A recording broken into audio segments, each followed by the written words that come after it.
Hi hello welcome back to my channel passion cakes. నేనైతే నా ప్యాషన్ని follow అవుతున్నా. మరి మీరు ఇవి వచ్చేసి మా చెట్టుకు కాసిన కాయలండి.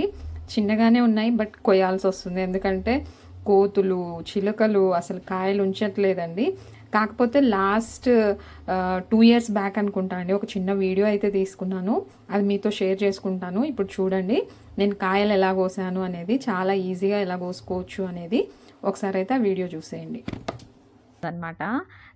అయితే మామిడికాయలు కోయడం చాలా ఇబ్బందిగా అనిపించింది. చాలా చివరన చిటారు కొమ్మన ఉన్నాయన్నమాట.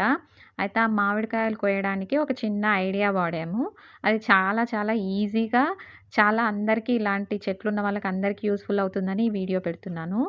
ఏంటంటే మనకు కావాల్సింది ఒక 2 లీటర్స్ థమ్స్ అప్ బాటిల్.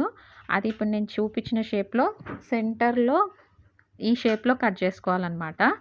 తర్వాత వచ్చేసి చూడండి, వి షేప్ కట్ ఉంది కదా, అందులో మనం మామిడికాయను అలా ట్రాప్ చేసేసి లాగేస్తే మనకు మామిడికాయ ఆ బాటిల్లో ఆటోమేటిక్గా పడిపోతుంది అనమాట. చాలా చాలా ఈజీగా ఏ చివరన చిటార్న కొమ్మనున్న కాయనైనా మనం కింద నిల్చొనే కట్ చేయొచ్చు అనమాట. ఎలాంటి చాకులు కొడవలు అవసరం లేకుండానే చేత్తో తెంపినంత ఈజీగా తెంపగలుగుతున్నాం. చూడండి, జస్ట్ మనం ఆ మామిడికాయని మనం కట్ చేసిన షేప్లోకి తీసుకొచ్చి అలా లాగేస్తే సరిపోతుందన్నమాట. ఇలా ఎన్ని కాయలనైనా మనం ఈజీగా కోసేయచ్చు అనమాట. చాలా హైట్లో ఉన్నాయి ఆ కాయలన్నీ, కానీ మేము కింద నిల్చొనే కట్ చేయగలిగామన్నమాట.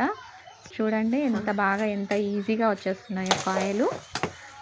కాయ వచ్చేసి మనకు ఆ డబ్బాలో పడిపోతుందన్నమాట, కింద పడుతుందన్న టెన్షన్ కూడా లేదు. చాలా చాలా ఈజీగా ఇలా కోసేసుకోవచ్చు అనమాట. చూడండి, ఇన్ని మామిడికాయలని మేము చాలా ఈజీ